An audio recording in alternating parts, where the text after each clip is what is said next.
आज आपण मुख्य दिशा व उपदिशांवर आधारित असे नमुना प्रश्न पाहूया. कारण ह्या नमुना प्रश्नांचा जर आपण जास्तीत जास्त सराव केला तर असे प्रश्न सोडवण्यासाठी आपल्याला थोडं सोपं जाईल.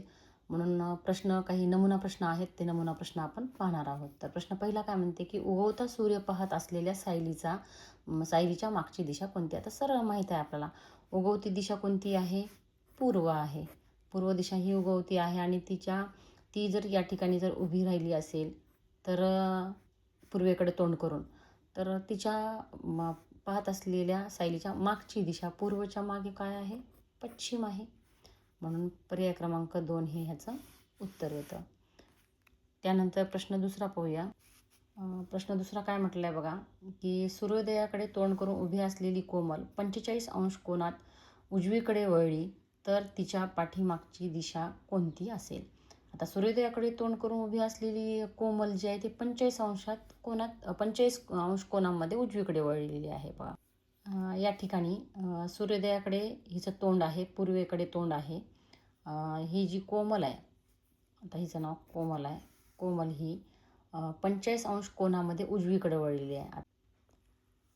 तर ती दक्षिणेकडे न वळता, 90 अंशात न वळता, तर ती काय केलेली असेल की ती काय केली, 45 अंश कोनामध्ये वळलेली आहे. म्हणजे इथं वळलेली आहे ती. म्हणजे सरळ इकडं 90 अंश कोनामध्ये न वळता 45 अंश कोनामध्ये ती वळलेली आहे. म्हणजे आता या ठिकाणी पूर्व आणि दक्षिणमध्ये कोणती दिशा असती? आग्नेय दिशा असती. तर त्यांनी काय सांगितलं की वळल्यानंतर तिच्या पाठीमागची दिशा कोणती असेल म्हणले. या ठिकाणी तिने या ठिकाणी वळलेली आहे, या ठिकाणी तोंड करून ती. तर तिच्या पाठीमागं सरळ इकडच्या साईडला पाठीमागं कोणती दिशा आहे?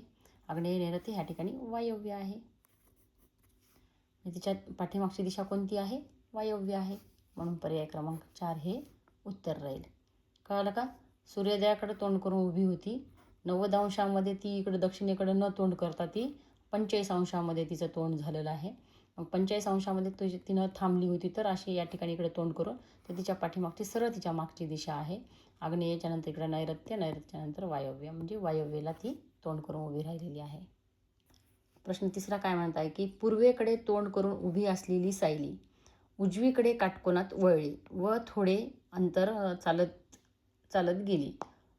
नंतर उजवीकडे 2 वेळा काटकोनात वळली तर आता तिचे तोंड कोणत्या दिशेकडे आहे? बघा, आता ही पूर्व दिशा आहे आणि ही पश्चिम दिशा आहे.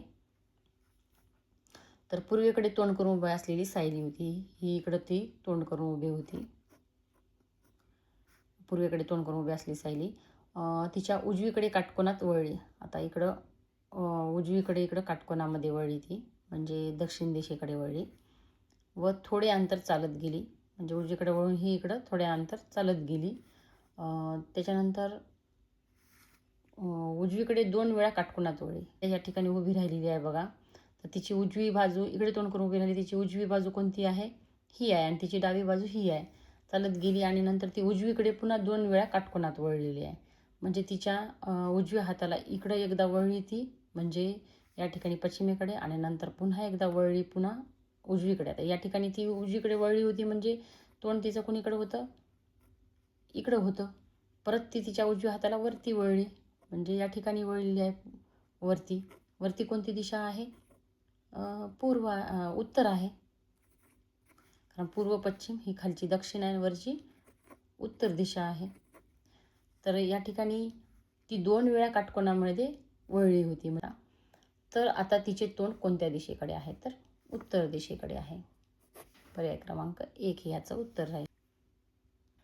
प्रश्न चौथा काय म्हणते बघा, अस्ताला जाणाऱ्या सूर्याला नमस्कार करून मंथन उजवीकडे 45 अंश कोनात 2 वेळा वळला. अस्ताला जाणारा म्हणजे हे बघा, या ठिकाणी पूर्व आणि या ठिकाणी पश्चिम आहे. पश्चिमेकडे सूर्य मावळतो म्हणजे अस्ताला जातो इकडे या ठिकाणी. तर या अस्ताला जाणाऱ्या सूर्याला नमस्कार करतो हा मंथन, आणि मंथन नमस्कार करून आता त्याचं तोंड अस्ताला जाणार इकडं होतं, म्हणजे तो पश्चिमेकडे तोंड करून होता. आणि त्याच्या उजवीकडे 45 अंश कोनात 2 वेळा गेला 45 अंश कोनामध्ये. त्याची उजवी बाजू कोणती आहे? इकडची आहे. तर तो इकडे सरळ न जाता 90 अंशामध्ये न जाता तो काय केला, इथं 45 अंशामध्ये गेला एक वेळा, आणि परत दुसऱ्यांदा आणखी 45 अंशामध्ये, म्हणजे इथं आला पुन्हा आणखी. तर त्याच्या पाठीमागची दिशा कोणती? आता इथं गेला होता तो, थांबला होता इथं, तर त्याच्या इकडची पाठीमागची दिशा कोणती आहे? दक्षिण दिशा आहे.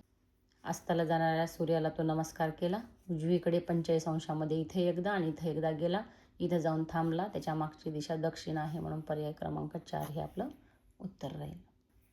प्रश्न 5वा काय म्हणते की भूषण घरातून बाहेर पडताना उगवता सूर्य त्याच्या उजव्या बाजूला होता. आता बघा, हा भूषण घरातून बाहेर पडत असताना उगवता सूर्य म्हणजे पूर्व दिशा आहे ही. तर पूर्व दिशा ही त्याच्या उजव्या बाजूला होती, म्हणजे त्यानं कुणीकडे तोंड करून असेल? मग आता हा इकडं उत्तरेकडे तोंड करून असेल, म्हणजे त्याची उजवी बाजू ही पूर्वेची होती. तो सरळ काही अंतर चालत जाऊन काटकोनात उजवीकडे एकदा वळला. सरळ काही अंतर पुढे जाऊन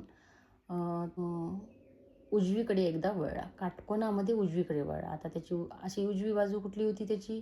ही पूर्वेकडे उजवी बाजू होती. मग सरळ सरळ पुढं वर चढत गेला आणि उजव्या बाजूला काटकोनामध्ये तो असा वळला इकडं, म्हणजे हा पूर्वेकडे वळला. आता इकडं तोंड करून थांबलेला आहे तो.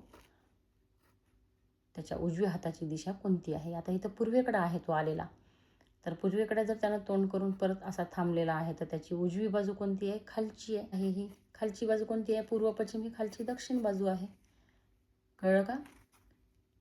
तो जेव्हा उभा राहिला होता तेव्हा त्याच्या उजवी बाजू त्याची पूर्व होती आणि तो सरळ थोडंसं चालत गेला आणि सरळ काही वेळ चालत जाऊन पुढं काटकोनामध्ये त्याच्या उजव्या हाताला त्याने एकदा वळला. त्याचा उजवा तिथं होता, कारण सरळ चालत गेला म्हणजे हा उजवा हात होता. उजव्या हाताला तो सरळ चालत गेला म्हणजे पूर्वेकडे परत तोंड केला त्यानं. पूर्वेकडे तोंड केल्यानंतर त्याची डावी बाजू तिकडची आणि उजवी बाजू खालची होती, म्हणजे तर त्याच्या उजव्या हाताची दिशा कोणती आहे? दक्षिण दिशा आहे, म्हणून पर्याय क्रमांक 2 हे त्याचं उत्तर आहे. प्रश्न 6वा काय म्हणते बघा, सूरज वायव्येकडे तोंड करून उभा होता, तो उजव्या बाजूला 135 अंशात वळला. आता वायव्येकडे तोंड करून उभा होता, तो उजव्या बाजूला 135 अंशात वळला. वायव्य बाजू बघण्यासाठी आपल्याला काय करावं लागेल? ही पूर्व, ही पश्चिम, ही दक्षिण आणि ही उत्तर.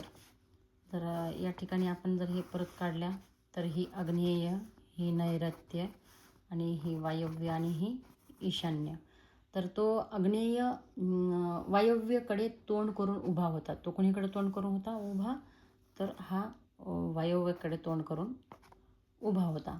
वायव्येकडे तोंड होता, तो उजव्या बाजूला त्याच्या 135 अंशात वळला.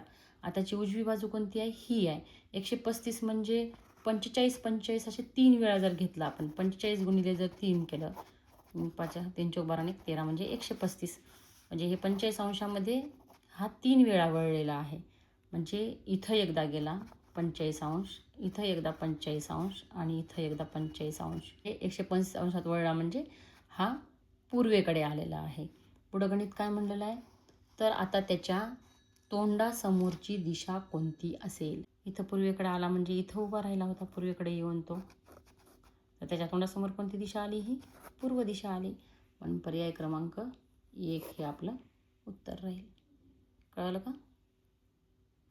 तर अशा पद्धतीचे आपण दिशा दाखवून आपण त्या ठिकाणी आपले गणिताचे उत्तर आपण काढू शकतो.